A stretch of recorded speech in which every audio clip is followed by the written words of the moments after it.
Hello and welcome to Views on News. I am Jawad Tehami. We're starting off the show with a major development. The Election Commission of Pakistan has denotified 35 members of the National Assembly belonging to Pakistan Tehreek-e-Insaf. Earlier, National Assembly Speaker Raja Parvez Ashraf had accepted the resignations of the Pakistan Tehreek-e-Insaf lawmakers. Now, these lawmakers include Asad Kaisar, Qasim Suri, Parvez Khattak, Ali Amin Gandapur, Murad Saeed, Shahryar Khan Afridi and Imran Khattak, whose resignations have been accepted. There are a few among the 35 members of the National Assembly belonging to Pakistan Tehreek-e-Insaf.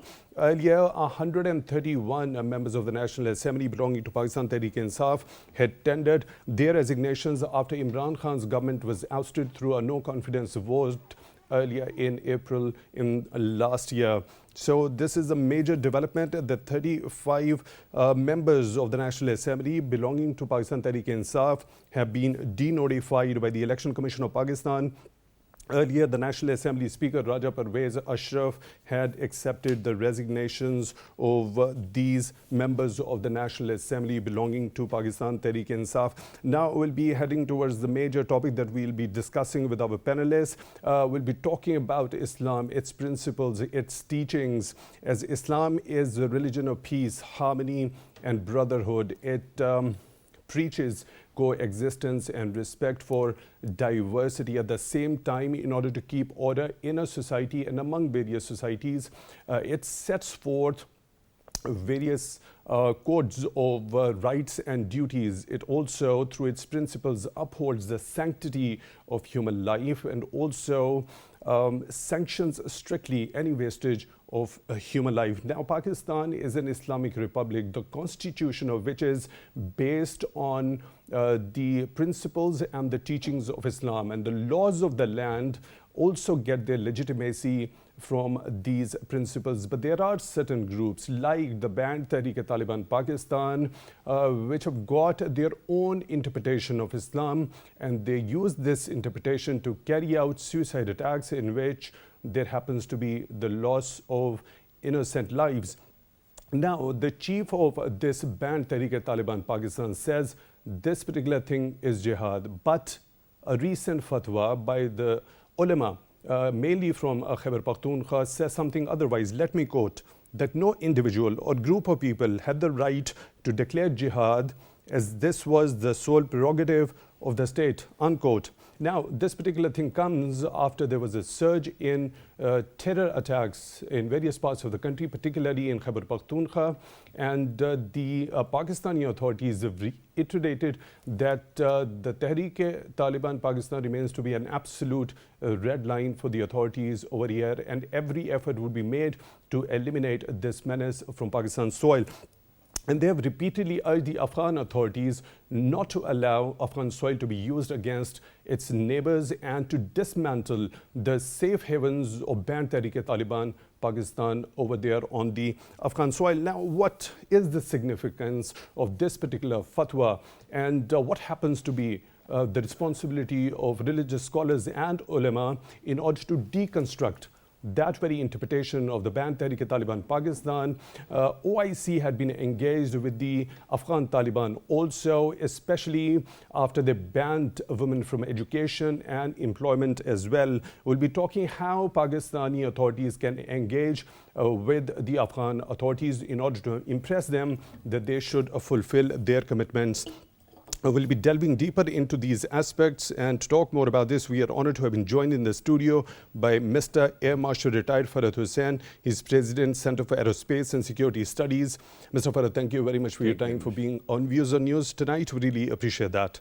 And on Skype, we are being joined by Mr. Hassan Khan. He's expert Afghan affairs. Mr. Hassan Khan, thank you very much for your time, also for being on Views on News. We really appreciate that. Now, Mr. Farhat, let me begin the discussion with you. A recent fatwa categorically says that jihad is the sole prerogative of the state. On the other hand, we see the kind of interpretation the banned Tehreek-e-Taliban Pakistan has got, and the kind of statements which are coming from its leader says something otherwise. So what happens to be the significance of such fatwas when such sort of statements from the chief of TTP are coming? Bismillah ar-Rahman ar-Rahim. Uh, Actually, the fatwa that has been given by ulama, mainly from KPK of various school of thoughts, talks of mainly three things that the TTP tries or that these people have been trying to make controversies about. One, that who can call jihad. Second, who can pick up the weapons against the state or law enforcement agencies. Uh, these are, and what is the status of a person who dies in jihad called by the state. These are the controversies that the TTP has been creating vis-a-vis Pakistan. So I think now it's very clear that the group of ulama, they represent a large community in Pakistan, particularly the KPK. So they have it's only a clarification of the actual state in Islam. Islam is a religion of peace, as the name it says, peace. So what the TTP or Afghan Taliban tend to at times interpret is the wrong interpretation of Islam. So there's nothing new. This has been happening over a period of time in post 9/1, pre 9/1, and when we get. So, but at this time, when the terrorist activities were picking up in Pakistan, we're trying all our means to curtail that or eliminate that. This fatwa is very important.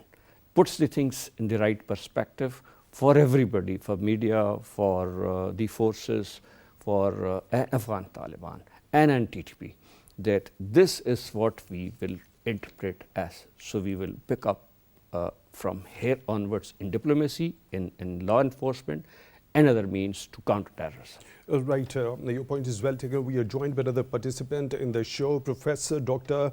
Aslam. Khaki is a religious scholar. Dr. Khaki, thank you very much for your time, for being on Views on News. Really appreciate that.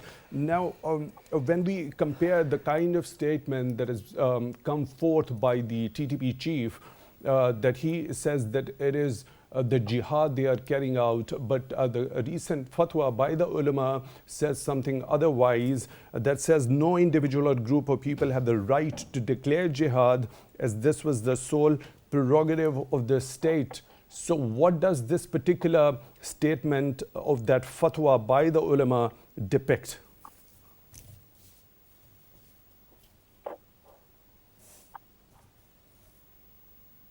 Dr. Khaki, can you hear me, please? Okay, I think we've lost the connection. I'll go to Mr. Hassan Khan. He's expert of Khan affairs. Mr. Hassan Khan, what's the significance of this fatwa at a time when there has been a surge in terror activities in various parts of the country? Thank you very much. I think this fatwa, it's very crucial, especially in the current circumstances. And I think definitely I will appreciate the Islamic scholars of Khyber Pakhtunkhwa who took it on, because if I just narrate the background of this fatwa, you might know that in the last week or in the third week of December, the Lal Masjid Khatib, he has given during his khutbah, he talked about the Islamic system in Pakistan, or the other way around. And in that response, the religious scholars from Khyber Pakhtunkhwa, they gave a fatwa clarifying seven aspects. One was that jihad, what is jihad? What are the circumstances in which jihad can be fought, and who can declare jihad.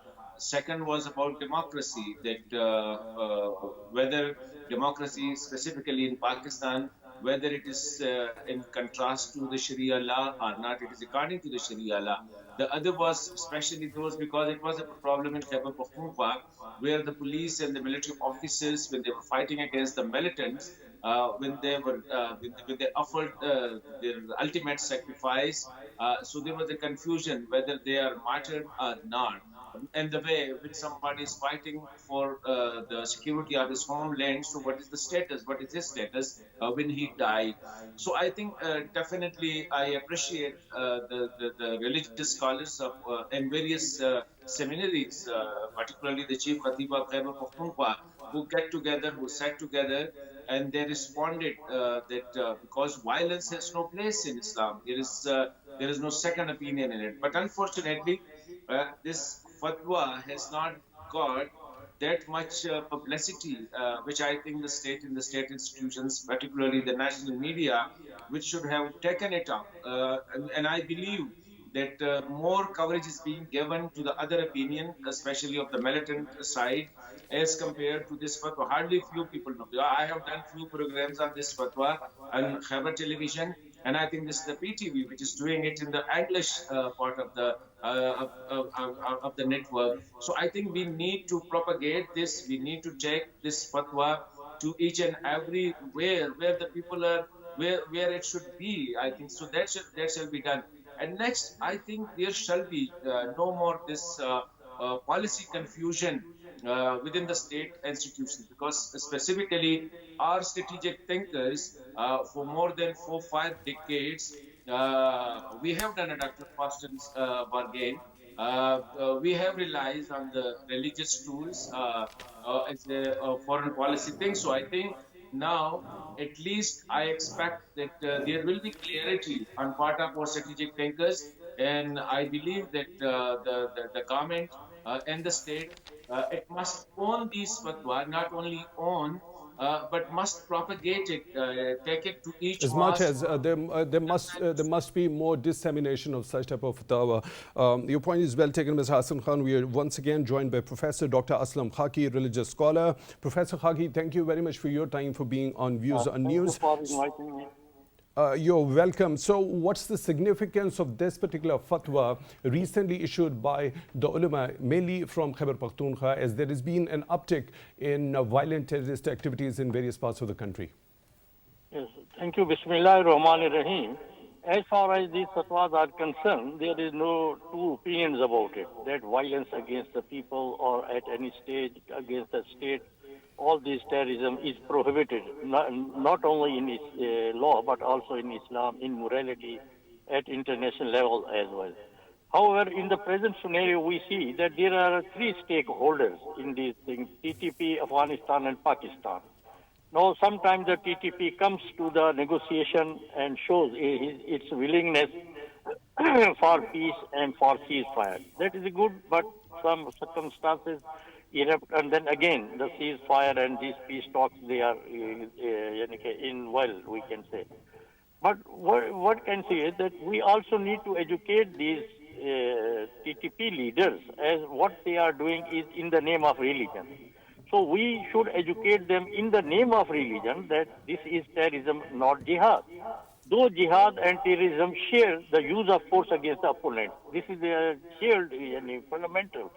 But the target is different. In Islam, we say that jihad fi sabilillah. Fi sabilillah means doing a thing as God has prescribed and for the mission which God has prescribed. And number two, it is to educate them that jihad is not farz ain, it is farz kifaya. It is up to the state to wage the war. As Imam Yusuf says, La tasri sariyatun bighayri izni imam, that no army can march without the permission of the imam, that is the government. So it is the job of the government to wage jihad. And if somebody is interested in jihad, very good, he should join the army and wage war through the state.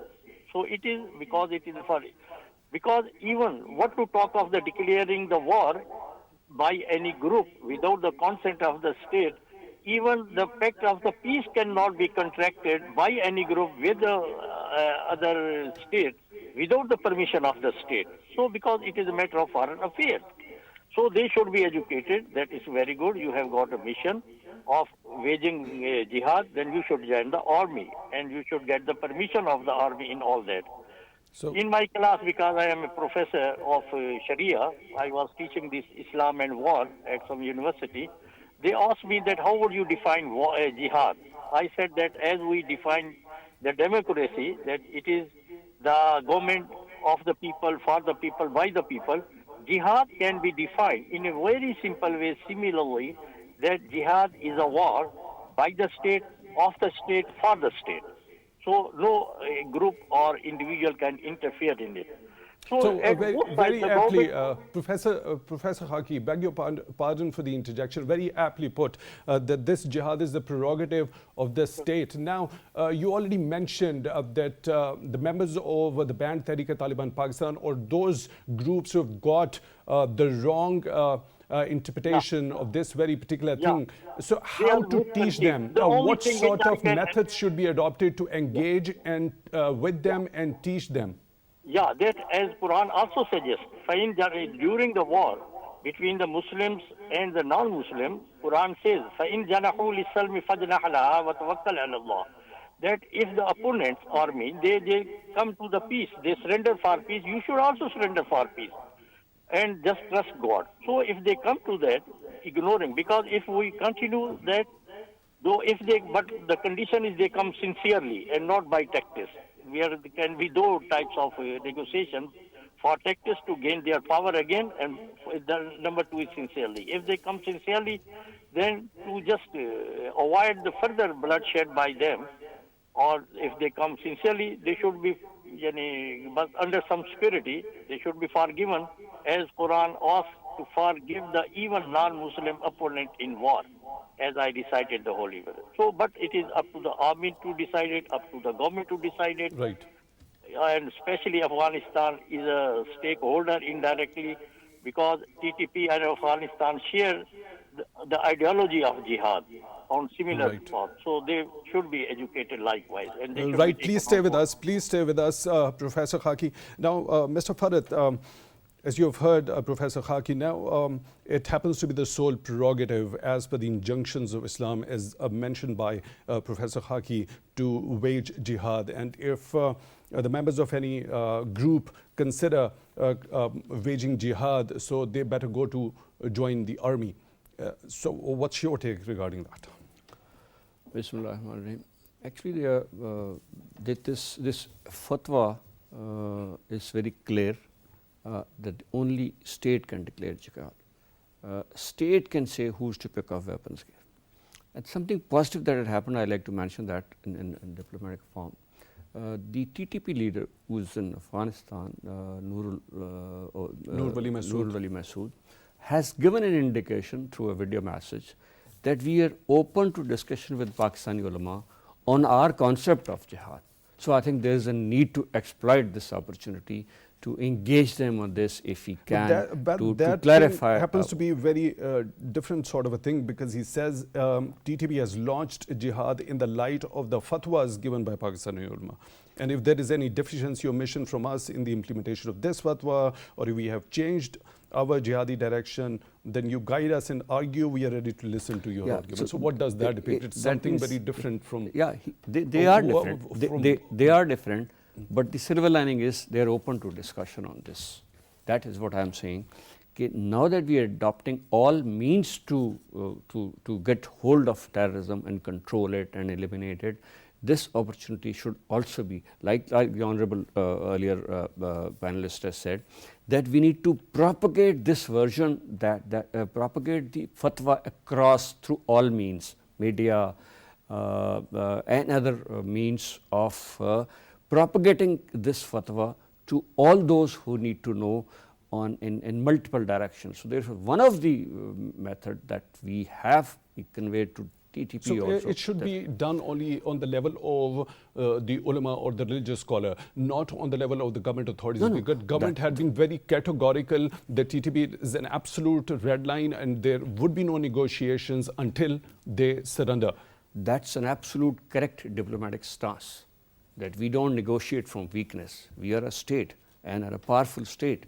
We should, yes, negotiate from a strength. Negotiation will only come when they agree to our terms. So we try to convince them to get to our terms through diplomatic means. Like you said, the OIC can be engaged, Pakistan's mission is there, and so many other means. This is, the ulamas can also, they did go last time, I think, about sometimes back, but they did not achieve much results.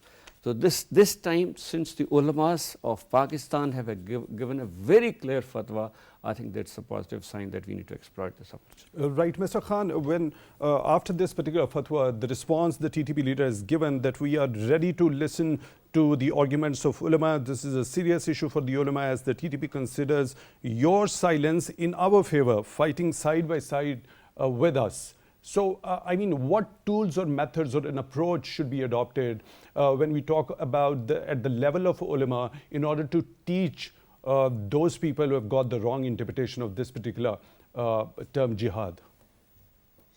Look, I think as first, personally, I'm not in favor of, again, banking too much on religious things or religious tools to get the state rid of this issue of militancy or terrorism. Unfortunately, for the last 5 decades, Pakistan as a state acted as a weak actor and always relies on religious attacks and religious perspective and ideological things are getting emotional vis-a-vis Afghanistan. I think we need to take these things because historically in the past, we avoid to discuss such things in the public domain, especially avoid taking things to the parliament, to the media, to the civil society. We have relied on a closed door on decisions taken behind the doors. So I think this is the time. Definitely, it is not just a shortcut that today the ulama has given a fatwa and tomorrow the militant will say, oh yes, this is the right thing and this is something, the newfound things in as vis-a-vis their Islamic perception, their perceptions about Islam is concerned. So I think it needs a holistic and a broad-based approach. We should not rush to the conclusion that how can we get rid of these things in a week time or in a month time. I think we are responsible all. We the people of Pakistan, we the government and our institutions are responsible taking these things to such a position where now they turn into a monsters. And I think we have to realize it. Now, my perception will be that, yes, we need to engage the TTP if I go by, but my personal opinion is that we have done it so many times. 17 agreements, different agreements were signed with the militants, and unfortunately, again, nobody took responsibility why these agreements failed, and they all ended in favor of the militant. The reason is that we in Pakistan are too much shy of taking things into the public domain. We are too much, I think, security centric.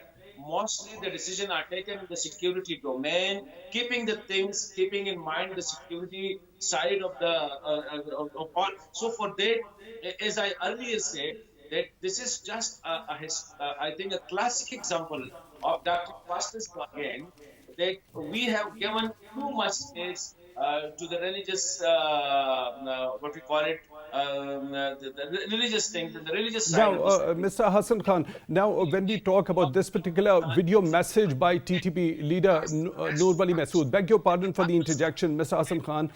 Now, this video message by Noor Wali Masood, he says that his group was waging a jihad that teachers in Pakistani madrasas preach. Now, you already mentioned that we basically focus on the security domain most of the time. But when we talk about the National Action Plan, it was a holistic plan. And when we talk about the curriculum and registration of madrasas, that is very much part of that particular 20-point National Action Plan. Now, when he says that his group was waging a jihad that the teachers in Pakistani madrasas preached, now, when we correlate this particular thing with the kind of provision that has been given in the National Action Plan, the registration, so how crucial do you think revisiting or reviewing the curriculum that has been taught or preached in those madrasas is?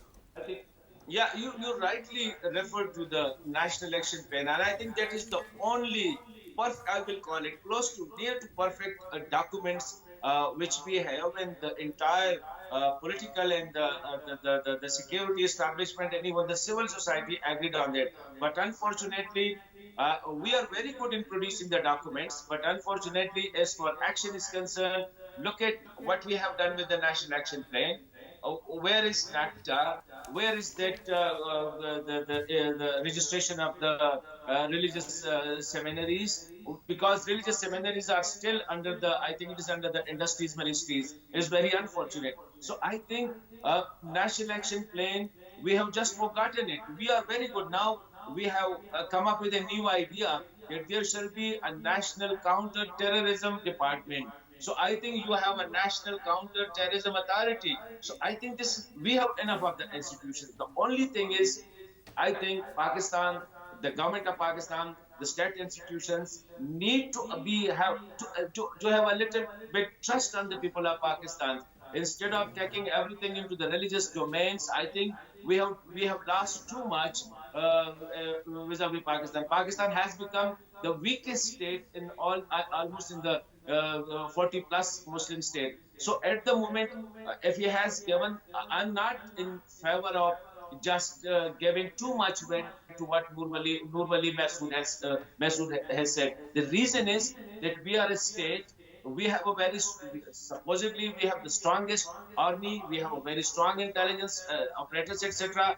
We have the government. It is a country of 220 million people. Why we are surrendering this 220 million people just to the dictate of few hundred people or few The thousands government people? is not surrendering at all, because a government has categorically said that TTP is an absolute red line and every effort would be made to eliminate this menace. Earlier, Pakistan broke the backbone of this menace from the country through gigantic operations which were carried out. Let me bring in Professor Khaki also into the discussion. Professor Khaki, you already mentioned that if one of the group which is fighting against the other, it surrenders, so the other one should accept that. Now, Pakistani authorities gave a chance to negotiations also. The ceasefire was struck, and that ceasefire was broken by the Tehrik-e-Taliban Pakistan.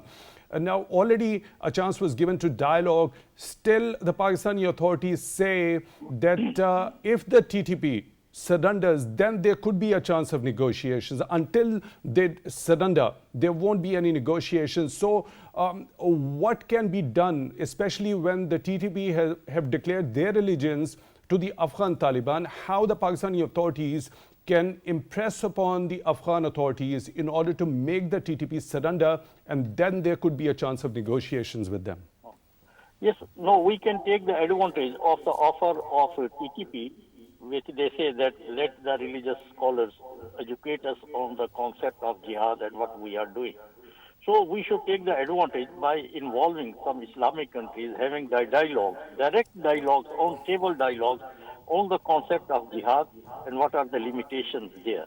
So the Taliban, TTP should sit there, Taliban should sit there, Islamic scholars from even Saudi or other countries, they should have that. Or Rabta Alami Islami, which is the Council of Islamic Studies. The concept and the issue is the guarantee. That the guarantee that they would stand by their peace or by their commitments. So if that guarantor is there, so first we should identify the guarantor, which is a common friend, maybe some Saudi Arab or some other country involving the Afghanistan because they use the land of Afghanistan. That should also be taken on board, because without the involvement of Afghanistan, no guarantee can just be useful. So in this context, I say that now the initiative is from TTP. So we should take the advantage of that, and we should ask them to sit on the table first, surrender first, peace, ceasefire, involve the guarantor, and then we can proceed effectively. Right, you just mentioned that is a huge question, where this particular guarantee should be coming from. Now, when we talk about the role of the Muslim countries and the platform, the congregation of all the Muslim countries, the OIC, it held its executive meeting in Jeddah on the situation in Afghanistan, particularly after the ban on the women education and employment over there. And in its statement, it said, quote, in violation, the things which have been done by the Afghan authorities are in violation of the purposes of Islamic law and methodology. So there has been a huge concern which has been shown by the OIC. Now, how crucial, what sort of a role OIC or Islamic countries as a congregation can play? Can they be the guarantor of such type of thing that the TTP and the Afghan Taliban follow the real principles of Islam and relinquish that wrong interpretation of their own? Yeah, then that can be done. We can ask the TTP that which country they just trust for this purpose. So if they trust Saudi Arabia, or if they trust Qatar or any Muslim country, or even the non-Muslim country, China or all that, then we can involve that country and we can have the dialogues. Table dialogues are very much needed, more than needed in this situation, to change the mindset. Unless we change their mindset, no thing, even the guarantee would not work there. So as far as the violation of the human rights in Afghanistan is concerned, we should not take it at that time, because we are not concerned with the violation at that stage. We would focus on the one-point agenda, that is the terrorist activities of TTP.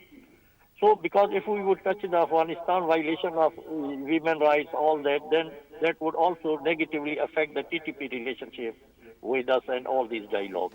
So we should change it with education, Ifhamu Tafhim. They need Ifhamu Tafhim in education. And then if they do not come to the guarantee or nobody is there, then we should take our state stand. And you know state stand means then we have to just, with iron, you can say, box, we can respond to them. But Tamam Hujjat is very much necessary before waging the force in full. Right. Mr. Farhat, the role of OIC and the Muslim countries as a bloc, can they serve as a guarantor in getting guarantees from the Afghan Taliban, impressing upon the TTP to not carry out those terrorist activities on Pakistani soil in particular? Actually, role of OIC, if we look at the history, I'm sorry, the OIC has not been a very, very active platform in handling the Muslim Ummah issues. We have to, yes, they are there, we are part of OIC, they are brothers, we must make use of the opportunity. If they can come to that stage, that would be a long-term objective. I don't think immediately. Our immediate threat is security, internal security. That is what I mean. We adopt all these measures in long term, educate, reform madrasas and all that. But we have our experience post 2014 of handling the terrorism very effectively and purposely with a clear objective. I think the terrorism needs to be looked at in totality. It has element of external help.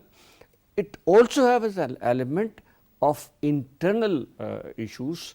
So therefore, like for instance, when you have an act of terrorism in Lahore, it doesn't come from the air. It has, if somebody has a device, he's traveled some distance, has a transport, he's been associated with somebody.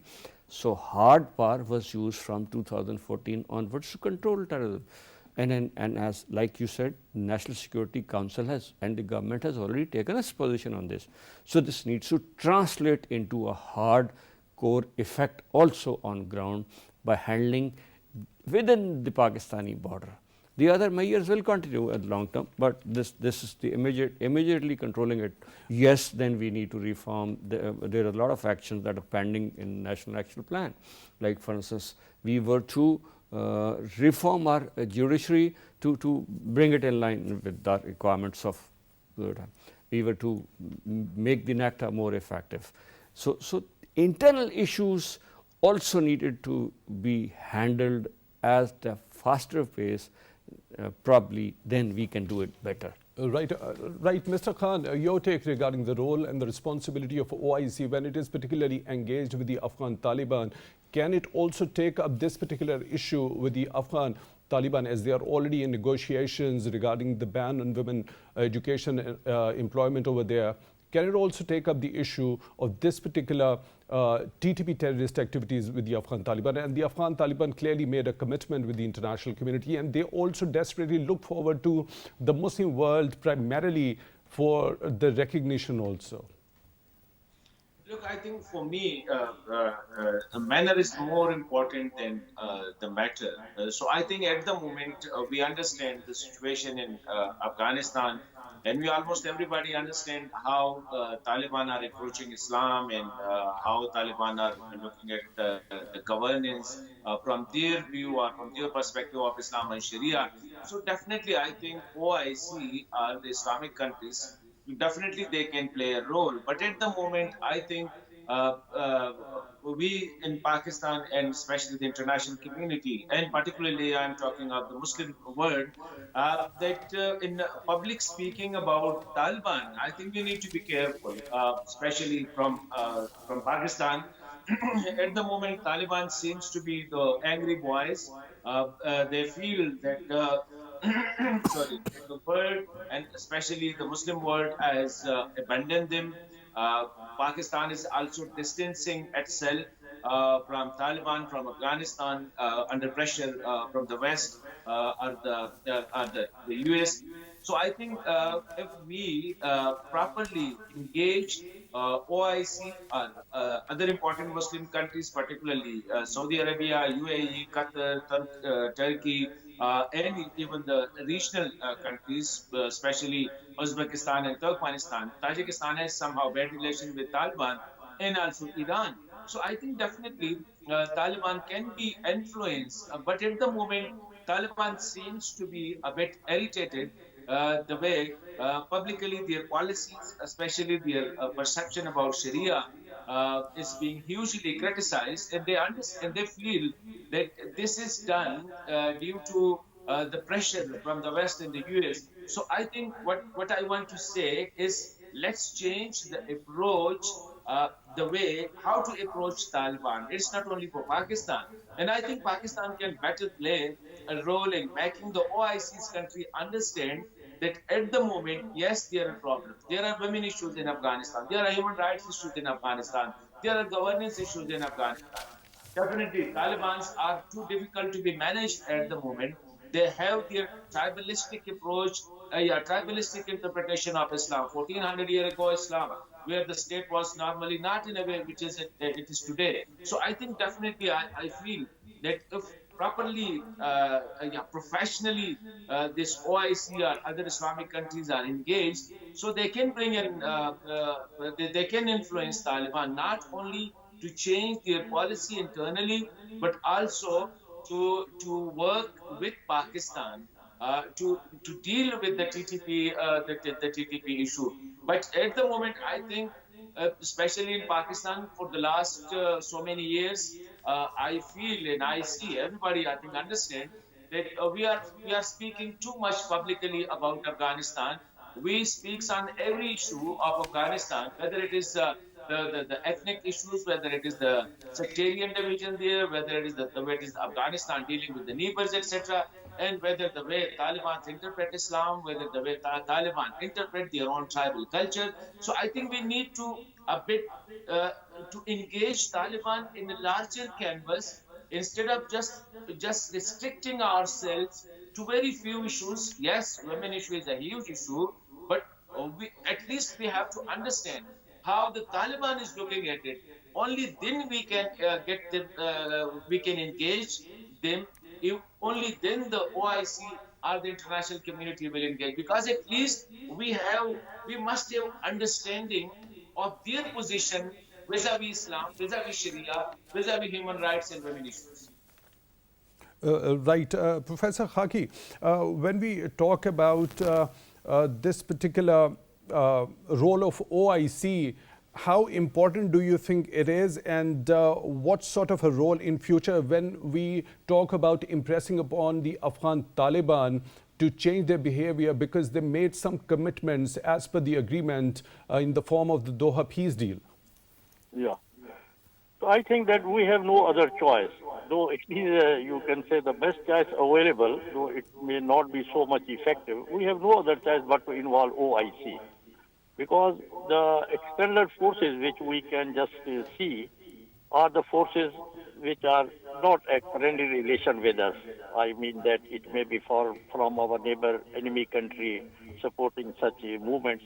Because I believe, as a professor of law and international law, which I teach at universities, that no individual or group without the help of the state can fight the state. whatever they are strong and whatever the weak is state. And you can't, until unless they have the support from that. So we have to cut that support with force, number one. Number two, guarantor for that purpose is very much needed. OIC, though OIC does not take strong stance in our cases, many in case of, sometime in case of Kashmir, sometime in case of Israel, they have their own opinion. But I think that in this case they would be helpful. They would be cooperative because they know that such things may also affect the other Muslim countries or the European countries with which the Muslim countries are at friendly relationship. So the purpose, the task is negotiation on the table. So if they fail, parallel, we can say and talk to the guarantors or avail the guarantors guarantee for that. And otherwise, then we have to behave like a state, like an Iron Man. So this may be the only solution which, in my understanding, they can work. Right. Mr. Farhat, what sort of an approach Pakistani authorities should follow in order to engage with the Taliban? Of course, Pakistani authorities realize that the Afghan Taliban are a reality. Shouldn't there be any pragmatic paradigm approach to deal with the Afghan Taliban? Of course, the TTP has declared their allegiance to the Afghan Taliban at the same time also. Actually, you know, when we look at Afghanistan, it has a history of our relationship. We've been suffering a lot because of the situation in Afghanistan. And look at the last 1 year, we've been part of the peace accord, and we were ensured that the Taliban would not allow Afghanistan land to be used for attacking or interfering in others. They haven't followed it. They haven't been good boys, if I may say. You know, so what about recognition? Recognition. They're so desperately in the need of recognition. Yeah.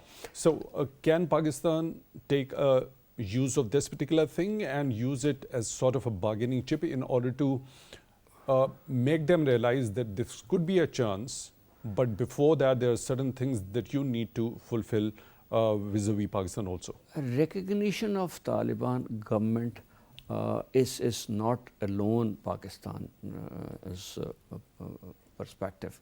It needs to be looked at with the region and the international community. I don't think international community, with the present situation in Afghanistan, like, you know, women issues and all that, is very keen to recognize Pakistan. I don't think there's a time appropriate that standalone it can recognize. Yes, being a neighbor, we can engage them. That is fine. But giving an official recognition to the state of Taliban, I don't think it's possible alone. Definitely there must be certain conditions that Pakistan would be requiring in return from them if Pakistan considers giving it a chance. Well, yes, but I don't think it is possible for Pakistan alone to recognize. This has been debated for the last 1 year plus. We've had you know, meetings with countries around.